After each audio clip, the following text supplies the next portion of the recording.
오늘도 하나님의 은혜가 함께 하시기를 축복합니다. 오늘 함께 보실 하나님의 말씀은 느헤미야서 8장 17절에서 18절 말씀입니다. 사로잡혔다가 돌아온 회중이 다 초막을 짓고 그 안에서 거하니 눈의 아들 여호수아 때로부터 그 날까지 이스라엘 자손이 이같이 행한 일이 없었으므로 이에 크게 기뻐하며 에스라는 첫날부터 끝날까지 날마다 하나님의 율법책을 낭독하고 무리가 이레 동안 절기를 지키고 여덟째 날에 규례를 따라 성회를 열었느니라. 아멘. 오늘도 하나님의 은혜와 평강이 함께 하시기를 축복합니다. 느헤미야 8장은 후반부의 시작에 해당이 됩니다.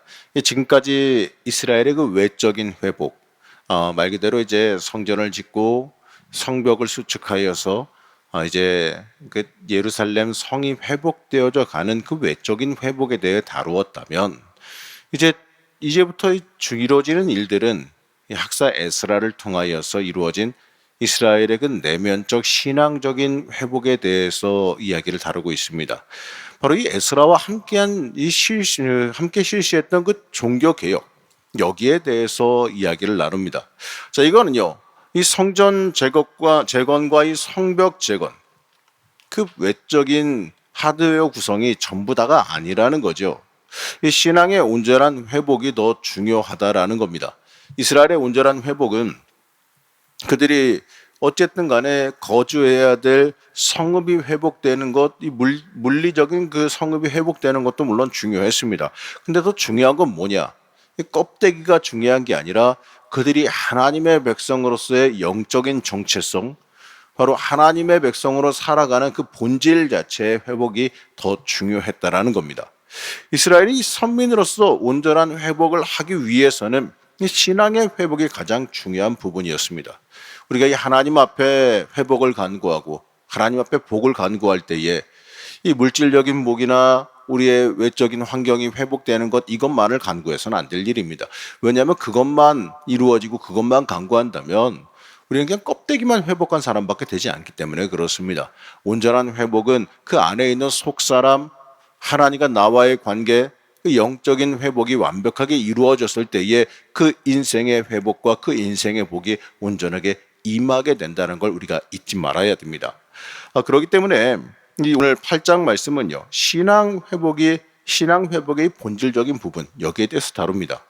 이 내용은 이제 세 가지 구조를 볼 수 있는데, 먼저 1절에서 8절은 학사 에스라의 그 율법 강독에 대해서 말하고, 또 9절에서 12절 말씀은 이 말씀을 깨닫게 된 백성들이 크게 감동해서 눈물을 흘린 사실과, 또 이 나팔절, 바로 이제 새해 첫날 지키게 되는 날인데 이 나팔절을 지키게 된 그 사실을 다루고 있고, 또 13절에서 18절 말씀은 이 온 이스라엘 백성이 그 율법에 따라서 초막절을 지킨 사실을 기록합니다. 자, 우선 에스라는 나팔절, 바로 이스라엘의 절기 중에 신년 첫째 날에, 그날에 바로 모든 백성이 참여하여서 번제와 제물을 드리는 축제가 벌어지는 날을 뜻합니다. 이 날에 이 백성들이 가장 먼저 해야 될 일이 뭐냐면, 이 백성들 앞에서 하나님의 말씀인 율법을 낭독하고 그 뜻을 해석하여 듣는 것이 중요한 겁니다. 그렇게 함으로써 유대 백성들의 마음이 하나님께 향하게 만든다라는 거죠. 우리가 내년부터는 지금 저도 이제 우리가 이제 할 마음을 이제 생각을 하고 있는 것 중에 하나가 뭐냐면, 신년에 원래 첫날 맞이하게 되면 한 일주일 정도나 한 며칠 정도 정해서 대부분 신년 부흥회를 하게 됩니다. 이유가 뭐냐? 신년 첫날부터 하나님 말씀 들으면서 우리가 올 한 해를 하나님께 온전히 감동되어서 하나님의 뜻대로, 하나님의 역사대로 살겠다라고 하는 것을 의미에 두고 있기 때문에 그렇습니다. 그게 바로 이 나팔절의 의미거든요. 이 신년 첫날, 바로 새해의 시작, 올 한 해 내가 맞이하게 될 한 해를 하나님의 말씀이 나를 주관하게 하겠다라고 하는 고백이 이 신년 기도회거든요. 그래서 보게 되면 대부분 이제 신년 뭐 새벽 부흥성회라든지 신년 부흥성회라든지 이렇게 해서 이 말씀으로 감동되어 살아간 한 해를 시작하게 되는 게 그 일반적인 요즘의 교회들의 모습인데, 사실 우리 교회는 이제 그런 부분을 갖다가 하지 못하고 있었는데 이제 어느 정도 우리도 자리 잡고 회복되어져 가니 이제 내년쯤에는 저도 그렇게 할 생각을 하고 있습니다. 어쨌든 간에 그거는 그날에 맞춰서 진행되어지는 건데, 이 마찬가지로요, 이 백성들도요, 이들이 성전 짓고 수년 동안 성전을 짓고 그리고 나서 이 느헤미야를 통하여서 52일 만에 성벽을 다 짓고 완전히 이제 회복해 가고 있고, 외적으로 이제 누가 그 안에 들어가 사느냐 마느냐 이러면서 회복을 해가면서 가장 먼저 해야 하는 게 뭐냐? 영적인 회복이 들어와야 된다는 거죠. 바로 그것을 신년 첫날을 맞이하면서 이제부터 너희는 하나님의 백성으로서의 그 영적인 본질을 되찾아야 한다라고 강하게 그들에게 가르쳐주고 있는 겁니다. 자, 먼저요, 학사 에스라를 통하여서 유대 백성들 앞에서 하나님의 말씀을 알려주는 거죠. 자, 이들이 하나님을 귀하게 여겨 하나님의 복을 귀하게 여겨 먼 바벨론에서부터 여기까지 왔어요. 돌아왔어요. 그러한 여심으로 왔지만 그들이 어쨌든 간에 신앙의 1세대들이 아니라 이 포로기를 다 거치면서 바벨론에서 나고 자란 사람들이 모여온 거잖아요. 그러다 보니까 그들이 먼 타지에서 포로로 살아가다 보니 하나님의 말씀, 하나님의 율법, 이러한 부분을 갖다가 온전하게 배울 수가 없었습니다. 지금이야 우리가 성경책도 손에 책으로 들고 다니고 뭐 인터넷 뒤져보고 하겠지만, 그때 당시의 상황으로는 책이 어디 있어요? 율법을 어디서 봅니까? 그러니까 이들이 그 부분에 대해서 교육이 제대로 되지 않았었다는 거죠. 그러한 그들이 이제 하나님의 말씀을 자세히 배웁니다. 그러니까 그들이 하나님의 말씀을 듣고 나니 깨닫는 게 있고 하나님의 은혜를 배우게 되니 그들이 감동되어졌다라는 거죠. 자, 그렇게 함으로써요, 유대 백성들이 어떤 일이 발생하게 되느냐? 마음이 하나님께 향하는 일이 벌어집니다. 온전히 마음이, 그의 중심이 하나님 앞으로 바르게 가게 되죠. 바로 이 사건이 어떤 일을 불러왔느냐? 이 백성들이 하나님 앞에 회개하는 역사를 가져왔습니다. 하나님의 말씀을 듣고 영이 감동되어지고 성령 충만하여지니 그들에게 먼저 임하는 게 회개의 영이 임하게 되는 거죠. 하나님, 나는 죄인입니다. 하나님 없이 살아온 죄인입니다. 이제는 하나님 없이 살 수 없음을 고백하오니 하나님, 우리에게 하나님의 역사를 주시고 하나님의 능력을 주시고 하나님의 놀라운 은혜와 복을 허락하여 주시옵소서. 이 백성들이 이렇게 하나님 앞에서 엎드리는 놀라운 회개의 역사가 일어난 겁니다. 심지어요, 느헤미야와 에스라가 이 통에 자복하는 그 백성들을 오히려 이 진정시키면서 성일이니, 새해 첫날 이 좋은 날이니 이 날은 슬퍼하지 말고 기뻐하고 즐거워야 되는 날이니까 너무 그렇게 통에 자복하고 그렇게 하지 말라고 위로해야 될 지경까지 이르렀다라고 말씀합니다. 여기서 볼 때 뭐가 일어났느냐? 성령의 역사가 일어난 거지요. 이걸 우리가 뭐라고 말할 수 있냐면 영적인 대부흥이 일어난 겁니다. 여러분, 이거 정말 중요한 겁니다. 우리의 인생도요, 이 영적인 부흥이 일어나야 돼요. 이 영적인 부흥이 이 성도들이 평생도록 추구해야 되는 최종의 인생의 숙제라는 겁니다. 이 성벽을 완공하는 위협을 달성했어도 느헤미야는 유대 백성들에게 진짜 필요한 것은 영적인 부흥이라는 걸 잊지 않았던 겁니다. 이 기본적인 눈에 보이는 외적인 회복이 이루어졌다 할지라도 그 내적인 회복, 바로 영적인 회복이 이루어지지 않으면 아무 소용없다는 걸 너무나도 잘 알았기 때문에 그래요. 자, 이걸 보면서요, 우리도 이 겉으로 보이는 그 신앙적인 그 모습뿐만 아니라 이 영적인 부흥을 계속해서 인생을 통해 추구해 나아갈 수 있어야 됩니다. 우리가 이 하나님과의 그 관계가 점점 멀어져 간다면, 이 본질을 잃어버리게 되어진다면 그 인생은요, 하나님 보시기에 실패한 인생이 되어져 버리기 때문에 그렇습니다. 이 자칫 잘못하다가는 계시록 3장 1절에 나오는 사대교회처럼 살았다 하는 이름을 가졌으나 죽은 자다, 이러한 평가를 받을 수 있는 거 아니겠습니까? 항상 그렇기 때문에 우리는 깨어 기도하고 깨어 경계할 수 있어야 되는 거예요. 그리고 이 하나님의 말씀이 가장 인생 가운데 강력한 능력을 가진다는 걸 잊지 말고 바라볼 수 있어야 됩니다. 이 하나님의 말씀이 선포되었을 때 그때 백성들에게 회개 운동이 일어나게 됩니다. 그렇기 때문에 우리는 항상 신앙인으로서 이 하나님의 말씀 앞에 나를 온전하게 비추어 보며 살아갈 수 있어야 됩니다. 이 말씀의 기준에 내가 맞는지, 말씀의 기준에 따라 내가 살아가고 있는지, 하나님의 기준에 내가 합당하게 살아가고 있는지를 항상 잊지 말고 점검해 볼 수 있어야 하는 겁니다. 이 하나님의 기준에 합격되어야 내 인생이 승리한다는 것을 여러분들 잊지 마시기를 축복합니다. 또한 이 절기를 가르치는 부분에서 10절 말씀에서 이렇게 말해요. 준비하지 못한 자에게 나누어 주라고 말합니다. 10절 말씀 함께 보시겠습니다. 느헤미야가 또 그들에게 이르기를 너희는 가서 살찐 것을 먹고 단 것을 마시되 준비하지 못한 자에게는 나누어 주라. 이날은 우리 주의 성일이니 근심하지 말라. 여호와로 인하여 기뻐하는 것이 너희의 힘이니라 하고.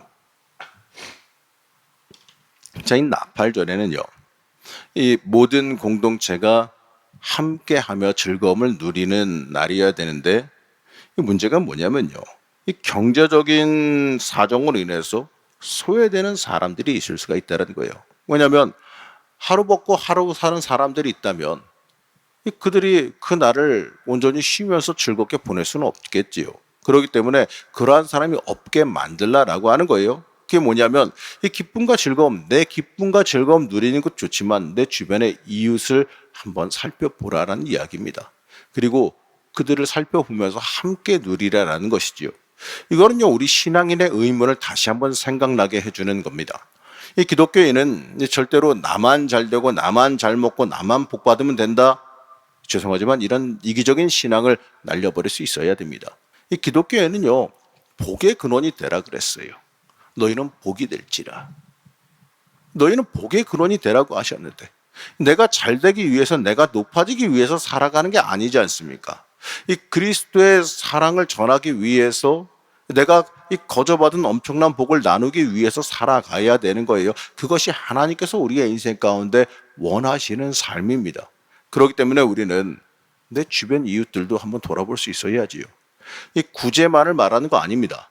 삶 속에서 나만 이롭게 살아가는 자가 되라는 것이 아니라 돌아보며 사랑을 베푸는 그리스도인이 되라는 겁니다. 이 무례한 그리스도인이 아니라 어디서도 이 복의 근원 되어지고 이웃의 기쁨이 되어지는 신앙인, 바로 예수 그리스도를 내 인생의 삶을 통해서 투명하게 비춰 보여줄 수 있는 그리스도인이 되라라고 하는 겁니다. 이게 하나님께서 우리에게 원하시는 삶이에요. 유대 백성들은 나팔절 행사가 끝나자 다시 에스라를 찾아옵니다. 그러면서 뭘 요청하냐면 말씀을 더 배우고 싶다고 요청하지요.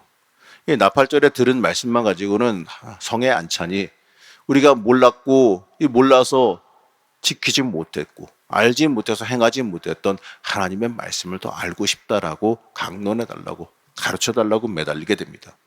그 결과 이제 말씀을 보다 보니 에스라도 그래서 말씀을 발견하여서 보다 보니까 이 초막절의 규례를 율법책에서 발견하게 됩니다. 그래서 그 초막절의 규례를 보고 백성들이 감동하여 그 초막절을 지키게 되거든요. 그래서 이 성경에서 이렇게 말합니다. 여호수아 시대 이후로 가장 완벽한 초막절을 지켰다라고 말합니다. 이 초막절은 뭡니까? 이 초막절은요, 이 애굽의 노예 생활에서 풀려난 이스라엘 백성들이 이 광야의 40년을 기념하기 위해서 지키고 있는 절기입니다. 지금도 이스라엘 지금 전쟁 중이긴 하는데 이 사람들이 아직도 이 초막절 절기에는 보니까 실제로 집에서 안 자고 천막 치고 밖에 나가서 자고 이런 행위를 하고 있는 걸 보게 되는데 이 껍데기밖에 안 남아 있는 게 참 안타깝긴 하지만 어쨌든 간에 이 광야 시절을 도우시고 지키시고 인도하신 그 언약의 하나님을 기념하며 감사하며 지내는 절기라는 거예요. 이 바벨론의 이 포로 생활에서 풀려난 이들이 초막절을 지키는 것은 이 70여 년에 걸친 포로 생활의 아픔과 그 가운데서도 계속해서 지켜주신 하나님의 은혜를 기억하고 다시 하나님께 범죄하지 않도록 결단하고 다짐하는 의미를 지니고 있는 겁니다. 우리도 마찬가지예요. 우리가 그렇다고 해서 한 7월쯤 되는 이 초막절 절기 때 천막 치고 밖에서 살고 이럴 수는 없겠지만 그 의미는 잊지 말라는 거예요. 내가 이 하나님의 은혜 아니면 살아올 수 없었다는 걸 잊지 말라는 겁니다. 내가 하나님께서 지켜주시고 돌봐신 그 은혜로 내가 지금 살아가고 있다라는 이 사실을 절대로 잊지 말아야 된다는 거예요. 이게 바로 우리 영적인 회복인데 이처럼 우리도 영적인 회복을 항상 인생 가운데 소망하며 놓치지 말아야 한다는 거예요. 하나님 앞에서 항상 하나님께서 나를 지키고 인도해 오셨음을 잊지 말고 살아가야 되는 겁니다. 자, 이 부분, 이 말씀에서 특히 유대 백성에게 이 말씀을 사모해서 더 알기 위해서 에스라를 찾아온 이 모습 참 인상 깊지 않습니까? 이들처럼요, 우리도 하나님의 말씀 앞으로 나올 수 있어야 돼요. 하나님 말씀 앞으로 나오고 하나님 알려주시옵소서. 하나님 내 인생의 길을 비춰주시옵소서. 하나님, 하나님께 맡깁니다. 하나님 내 인생의 길, 갈 길을 밝히 보여주시옵소서. 이렇게 매달리며 하나님 앞으로 나오는 모습이 우리 가운데 있어야 되는 겁니다. 유대 백성들이 율법의 말씀을 밝히 알고자 하여서 이 학사 에스라에게 찾아왔듯이 우리들이 하나님 말씀 사모하며 이 말씀 묵상에 집중할 수 있어야 되는 거예요. 이처럼 이 하나님 말씀 따라 사모하며 살려고 하는 그 삶은요, 이 영적인 기쁨과 이 땅에서의 기쁨이 함께 임하게 된다는 사실도 잊지 마시기 바랍니다. 세상 사람 보기에는 하나님 말씀 준행하며 살아가는 그 삶이 답답해 보일 수도 있고 이해가 안 갈 수도 있어요. 하지만 우리는 하나님의 말씀을 인생의 등불로 삼아 살아가게 되면 하나님께서 주시는 기쁨과 만족감, 하나님 주시는 놀라운 복도 받아 누리게 되는 역사가 있을 줄로 믿습니다. 여러분이 오늘 말씀을 통해서 우리가 봐야 될 게 뭡니까? 이 신앙의 온전한 회복, 바로 이 영적인 충만함이 가장 중요하다는 사실이에요. 다른 것들이 다 준비되어 있을지라도 우리가 하나님의 영으로 충만하지 못한다면 해결되지 않습니다. 완성되는 게 아닙니다. 하나님의 사람은 영적인 충만함이 있어야죠. 성령 충만함이 그 안에 있지 못하면 아무 의미가 없어요. 껍데기만 있으면 뭐합니까? 이 포로 귀환 이후에 이 성전과 성벽을 재건하는 것, 사실 이게 목적이 아니었어요. 그거는 하나의 과정이고 필요한 필요 요소일지 몰라도 그게 끝이 아니라는 거예요. 이 선민의 회복, 언약 백성의 회복, 바로 하나님의 백성들, 하나님과 맺은 언약의 온전한 회복이 그 목적이었다라는 겁니다. 그렇기 때문에 이 성벽 완공 이후에 바로 신앙 부흥 운동으로 이어지게 됐던 거죠. 영적으로 하나님과의 관계, 하나님의 영으로 충만함이 가장 중요한 부분임을 잊지 말아야 됩니다. 이스라엘이 다시 회복할 때에 그 포로기에 귀환하여 다시 나라를 세우고 회복할 때 가장 중요한 부분은 하나님과의 회복이었거든요. 하나님과의 관계 회복, 그것이 가장 중요한 겁니다. 우리 인생 가운데서도요, 영적인 축복을 받는 길은 바로 하나님과의 관계 회복이에요. 이 겉모습, 껍데기 잘 회복하는 것도 좋은 일이긴 하겠지만 더 중요한 거는 하나님과 나와의 관계 회복이 가장 중요함을 잊지 마시기 바랍니다. 성령 충만하여질 때, 하나님 온전히 만났을 때, 그때가 우리의 인생에 가장 큰 복을 받는 그 순간이라는 걸 잊지 마시기 바랍니다. 오늘도 기도하실 때 하나님 앞에 순전하게 서기를 기도하시고 또 영적으로 충만하여지기를, 성령 받기를, 하나님의 역사가 내 인생 가운데 충만하게 임하기를 먼저 부르짖으시기 바랍니다. 그럴 때 다른 인생의 소망도 또 인생의 길도 한꺼번에 다 해결되는 역사가 있을 줄로 믿습니다. 오늘도 기도하는 가운데 역사와 승리함이 있기를 간절히 축복합니다. 잠시 기도하겠습니다. 우리를 지키시며 인도하신 하나님, 이 시간 하나님 앞으로 나오게 하여 주시니 그 은혜에 감사드립니다. 하나님, 오늘도 기도할 때에 우리의 심령이 회복되어지길 원합니다. 우리의 삶이 회복되어지기를 원합니다.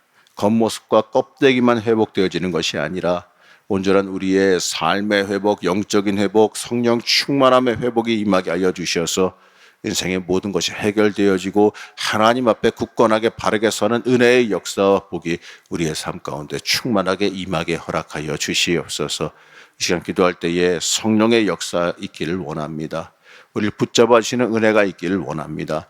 하나님, 기도하는 가운데에 성령의 역사 임하게 하여 주옵시고 또 그로 인해서 우리의 삶 가운데 주시는 하나님의 길과 진리가 우리의 삶을 이끌어 나가는 은혜의 역사가 이 시간 임하게 허락하여 주시옵소서. 오늘도 만나주시고 성령의 역사가 있을 줄로 믿사오며 거룩하오던 계신 예수님의 이름으로 기도하였습니다. 아멘.